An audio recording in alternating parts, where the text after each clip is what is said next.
Hello বন্ধুরা, আজকে হচ্ছে আমাদের শ্রীমঙ্গলের দ্বিতীয় দিন। তো আজকে আমরা যাচ্ছি খুব সকাল সকাল শ্রীমঙ্গলের গলফ কোর্ট এবং রাবার বাগানের দিকে। তো এখন আমরা জিপ গাড়িতে করে যাচ্ছি সবাই। তো আমরা যাচ্ছি এখন শ্রীমঙ্গলের রাধানগর থেকে গলফ কোর্ট এবং রাবার বাগানের উদ্দেশ্যে। আপনারা দেখতে পাচ্ছেন আমরা খুব চিল মোডে আছি এখন গাড়িতে, জিপ গাড়িতে সবাই আমরা হই হুল্লোড় নাচানাচি করছিলাম। আশেপাশের দৃশ্যটা জাস্ট অসাধারণ। চা বাগানের মাঝখান দিয়ে এই রাস্তাটি যাচ্ছে, আঁকা বাঁকা মোড় রাস্তায়, খুবই একটা আনন্দকর পরিবেশ।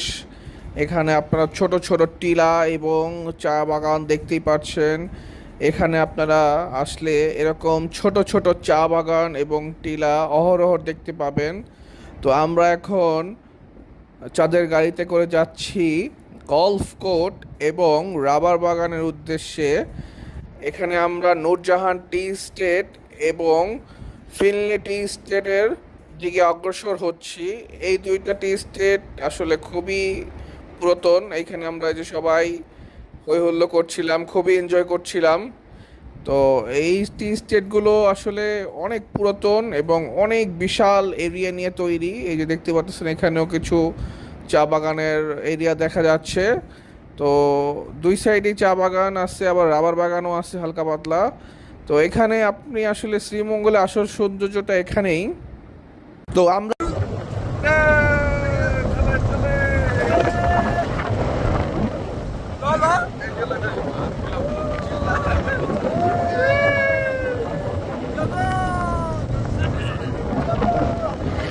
আমরা এখন যাচ্ছি চা বাগানের মধ্যে দিয়ে রাবার বাগানের উদ্দেশ্যে। আমাদের গাড়িটি এখন খুব সরু একটি রোড দিয়ে যাচ্ছে, দুই সাইডেই চা বাগান আর চা বাগান। মনোমুগ্ধকর একটা পরিবেশ এখানে বিরাজ করছে। তো চাঁদের গাড়িতে বসে আমরা আশেপাশের ওয়েদারটা খুব এনজয় করছিলাম, সবাই নাচানাচি করছিলাম, আনন্দ করছিলাম, কজ আশেপাশের ভিউটা সেই রকম লেভেলের একটা ছিল। দুই সাইডেই চা বাগান। ফাইটার মিয়া সিলেটি ফাইটার আল্লাহ বাবলো কি আলার সময়। তো আমরা এখন যাচ্ছি ফিনলে টি স্টেটের মধ্য দিয়ে। ফিনলে টি স্টেটটা আসলে অনেক বড় আয়তনের। এটার দুই পাশেই হচ্ছে চা বাগান আর মাঝখানে রাস্তা। আমরা চাঁদের গাড়িতে করে যাচ্ছিলাম আর দুই সাইডের মনোমুগ্ধকর পরিবেশগুলো আমরা উপভোগ করছিলাম। সবাই খুব একটা ভাইবে ছিলাম আমরা। তো এর মধ্যে আমাদের আসলে মানে এনজয় করার মোমেন্টটাই ছিল চা বাগান। তো আমরা চা বাগান দেখতে দেখতে আমাদের গন্তব্যের দিকে যখন যাচ্ছিলাম, তো এই রাস্তাগুলো আমাদেরকে আসলেই খুব মুগ্ধ করছিল, যা আমরা বলে বোঝাতে পারবো না। তো এরকম সুন্দর ও মনোমুগ্ধকর পরিবেশ উপভোগ করতে চাইলেই আপনারা চলে আসতে পারেন শ্রীমঙ্গলে। তো আমরা এখন আছি ফিনলে টি স্টেটে এবং আমাদের দুই পাশ দিয়েই চা বাগান দেখা যাচ্ছে। আমরা সুন্দর একটি রাস্তা দিয়ে ভিউ উপভোগ করতে করতে চলে যাচ্ছি আমাদের গন্তব্যের উদ্দেশ্যে। ভিউগুলো আমি খুবই উপভোগ করছিলাম।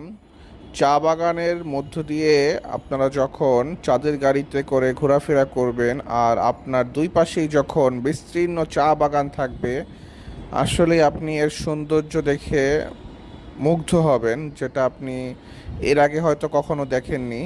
শ্রমিকরা এখানে চা সংগ্রহ করে নিয়ে যাচ্ছে।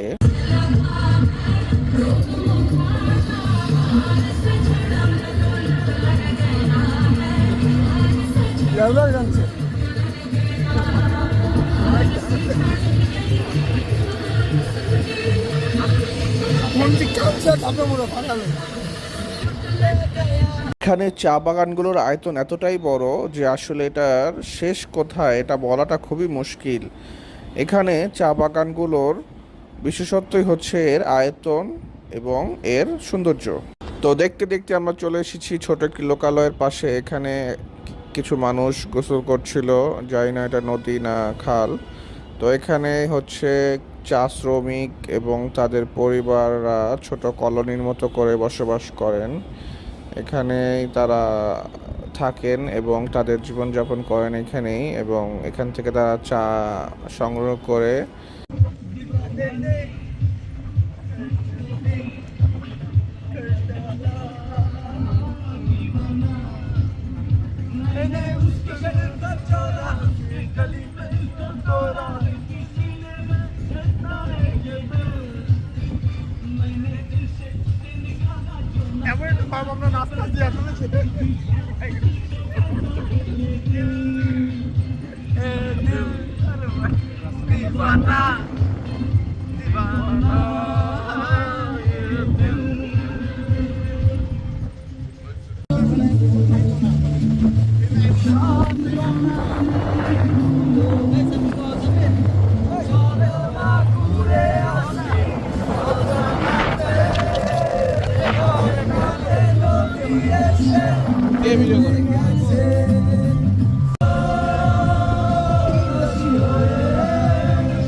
যদি হতো আমি পাখির মতো উড়ে উড়ে বেড়াই সারাক্ষণ,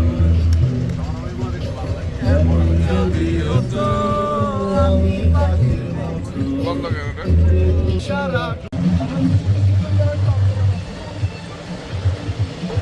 অরেঞ্জ পাড়া ডিওপি।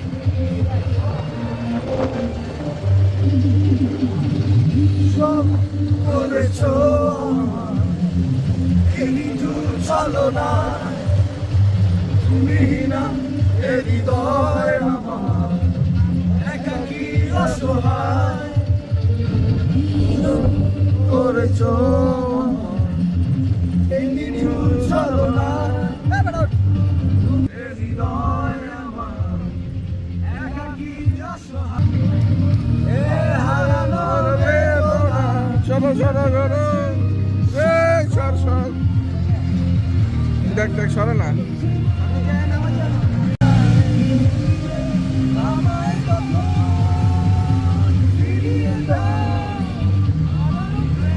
তো দেখতে দেখতে আমরা চলে এসেছি রাবার বাগান ও গলফ কোর্টের সামনে।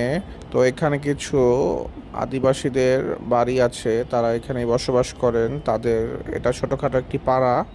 তো এটার সামনেই হচ্ছে রাবার বাগান। এই যে আমরা রাবার বাগানেই চলে এসেছি, এই সাথে রাবার বাগান এবং তার ডান পাশে হচ্ছে গলফ কোর্ট। গলফ কোর্টটি একটু সামনে গেলেই দেখা যাবে, এই যে এখানে আদিবাসীদের ঘরবাড়ি। তো এই হচ্ছে গলফ কোর্টের প্রথম ভিউ। তো এখান থেকে গলফ কোর্টটা শুরু। তো আমরা এখন পুরোপুরি গলফ মাঠটি দেখতে পাচ্ছি আমাদের সামনে। খুবই সুন্দর একটি দৃশ্য, মাঠটা খুবই সুন্দর লাগছে আমার কাছে। একটু নিউজিল্যান্ড ভাইব আসছে মাঠটা থেকে। তো আমরা এখন সামনের দিকে চলে যাব। পাশে আমাদের রাবার বাগান, আর এখানে একটি সাইনবোর্ডে লেখা আছে ইহা একটি গলফ কোর্ট, যেটা লেখা না থাকলে হয়তো আমরা জানতামই না। তো এখন আমরা গাড়িটি একটু সাইডে রাখবো, এখান থেকে আমরা এই দুইটা ভিউ উপভোগ করব। চলে এসেছে এখন রাবার বাগান।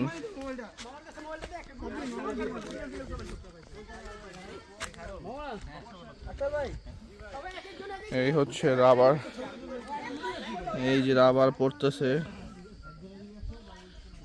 প্রতি এক ফোঁটা করে রাবার এখানে জমা হচ্ছে। এই আর এক ফোঁটা পড়লো। এইভাবে প্রত্যেকটা গাছ থেকে রাবার সংগ্রহ করা হয়। এই যে পোলাপান ছবি তোলে। তো রাবার বাগানের পর্ব শেষ করে আমরা এখন যাচ্ছি গলফ কোর্টের দিকে। দেখা হবে নতুন ভিডিওতে গলফ কোর্টে। টাটা।